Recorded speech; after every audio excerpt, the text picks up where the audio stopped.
Hi, I'm Catherine Prue. I'm a sergeant, and I've been with Haines City now for about just shy of 8 years. What got you into law enforcement? I got out of high school, and I wasn't real sure exactly what I wanted to do. I don't have anyone in my family that's law enforcement. I was the first one. It was just I thought about it, came to mind, and I decided I was going to try it, and I actually fell in love with the job. How does your family feel about you being in law enforcement? So I'm the oldest. So I was the first one. My sister is actually also in law enforcement now. She went in after I did. So it took them a while to get used to it, but now I've been in law enforcement just shy of 15 years. So they've gotten used to it now at this point. But at first it was difficult for them to have their little girl out doing this job. Do you see yourself doing anything different? No. When I had my son, I actually thought about getting out of law enforcement, and I couldn't. There's nothing else that I'd want to do. What do you love most about this job? I work a lot of narcotics cases, and that's kind of my passion, and really helping the users get out and create a better life for themselves instead of just this constant cycle that they find themselves stuck in sometimes. So what drives that passion? Where's that coming from? I had a bunch of friends, close friends in high school that I was friends with then. They've gotten older and they've passed away from drug use, and seeing how it devastated their lives helps give me the passion to try and help people out of that. What's the biggest challenge that you face with this job? Dealing with all the different personalities of the people that I supervise, and not specifically just my shift, but just in general, learning to deal with everyone's different personalities and work styles and personality traits. Because before, when I was a detective, I was very much, I worked by myself or had just the same partner, so it was something I was used to. Now, as a supervisor, right now I have 6 different people that initially when I first came to the shift, I didn't know most of them, and you just get thrown and have to, hey, you're with these people more than you're with your own family. You've got to learn each one of them and their quirks and how they are. Days or nights, which do you prefer? I prefer nights. I love nights. I'm a night shift person. But for family reasons is why I'm on day shift. And I love my shift now, so I would stay days just to stay with them. But if it was a perfect world, I'd just take my shift and go to nights. We are responding to a subject who's not conscious, not breathing.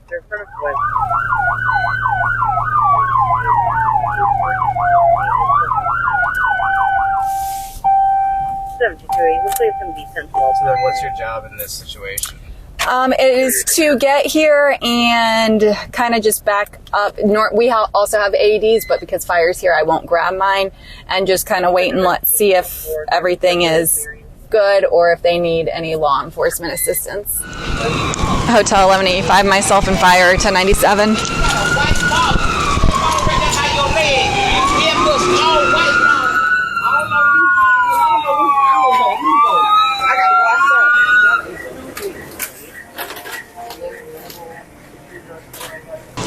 I'll look at starting. How long ago? I went to guys at 4 o'clock this morning. 4 o'clock this morning? Then when I left, my door was still here. So my son said he got to put the lock on the door, and then he left. But I don't know. My brother came home. Has anybody else seen him? No, him and my mom was the only one in the house. When I came in the house, I said I'm home, but he didn't say nothing. I didn't respond no because I figured he was just asleep. So 4 a.m. 127 Epi. Sugar is low. So on that call, got on scene. Fire department was already working the patient. EMS arrived. They worked the patient until they couldn't anymore. Unfortunately, they They called him as deceased. So at that point, law enforcement takes over and we try and locate a doctor. We're unable to locate his last physician. So at that point, he goes to the medical examiner's office. The medical examiner was contacted. They advised that they would be taking the decedent, and so then we call the removal company and wait for detectives to show up, and they just finish everything that needs to be sent to the medical examiner's office.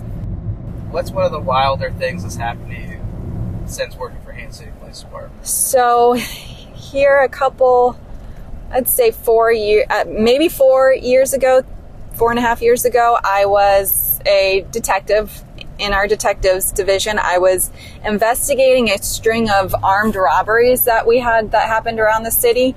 I had myself, another officer who no longer works here, Brad Webster, and then another canine officer at the time, Robert Bryant. We were all in an unmarked vehicle with no lights, no sirens.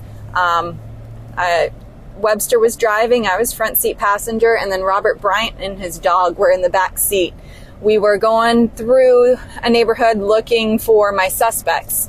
There was another, I want to say it was a red vehicle. I don't remember what type it was now, but it had pulled in front of us, did some weird things, and it was just suspicious. So we followed behind it, trying to radio to other marked patrol officers to come intercept the vehicle and stop the vehicle, just to kind of see what was going on, what was wrong with these people. We followed the car, we trailed it all the way up to the stop sign at 10th and Bates. We were going north on 10th Street. Right around that time, the front seat passenger in the vehicle rolls down the window and then literally sticks his whole body out like this, points the gun at us, and just starts firing rounds at us. And so at that point, obviously we were being shot at, so we started pursuing the vehicle. We pursued the vehicle all the way up into Davenport, over to 547, and then back down 1792. Gosh, it was probably 10, 11 o'clock in the morning. And so traffic was really backed up, and it actually worked in our favor because traffic was so backed up, the car had nowhere to go but had to stop. And at that point, we had been on the radio. We had been radioing in everything that happened since they started shooting to all the other responding officers who were trying to get to us. So they were coming northbound. We stopped, and we were able to jump out and actually apprehend the suspect who shot, and then the two other driver and one passenger. And it turned out they had been in the Haines City area the day prior. They were there for a narcotics deal. They got robbed, and so they were back in the city to try and avenge what happened the day before, and just happened to run into us at the time. We are heading to a live 911 call of a vehicle came off the, sounds like maybe exit ramp from 27 onto 1792 and hit a tree.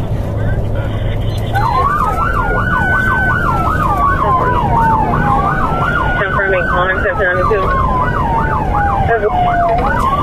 10-4, where's the 6 was at that?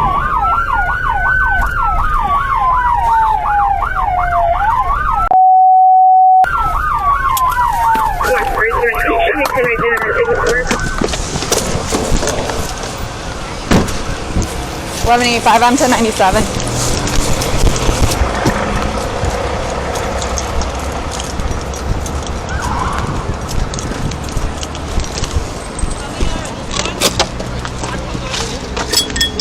He's over there. Okay.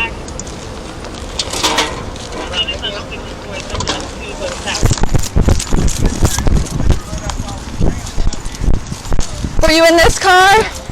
Okay. Are you the only one that was in this car? Okay. 10-4. They still have one entrapped in the vehicle that's overturned on 1792. He's alert and talking, but they can't get him out yet. You want me to push some faucet or something? Yeah. Hold that tight up there, okay?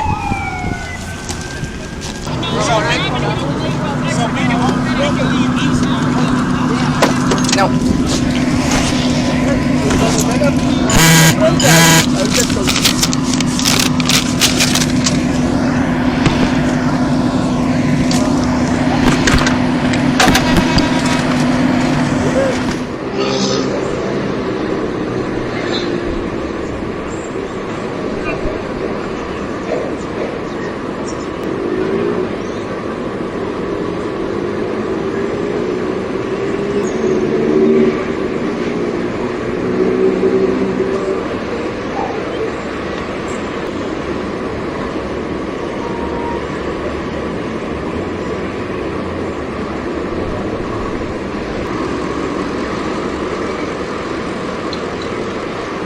So it appears initially the vehicle crossed into the opposite lane of travel just before the on-ramp where the U-turn is initially.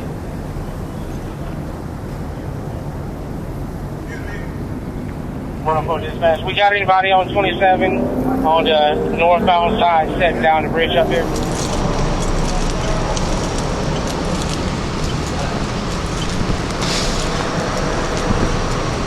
Were you guys hit?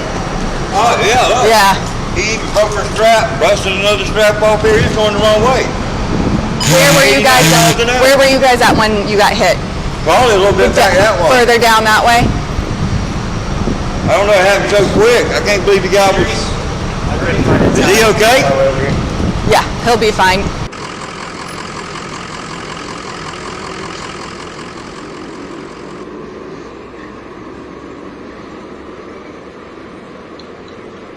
So what's going on now? We are just waiting to find a status of the patient at Lakeland Regional so that we can clear the scene and get the vehicles moved. 1185, can you tell 9?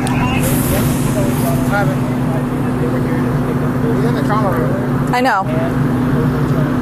Just made contact with the units up at Lakeland Regional. The drivers is going to be okay, so we are now able to clear the roadway and have the tow truck start removing all vehicles so we can reopen everything.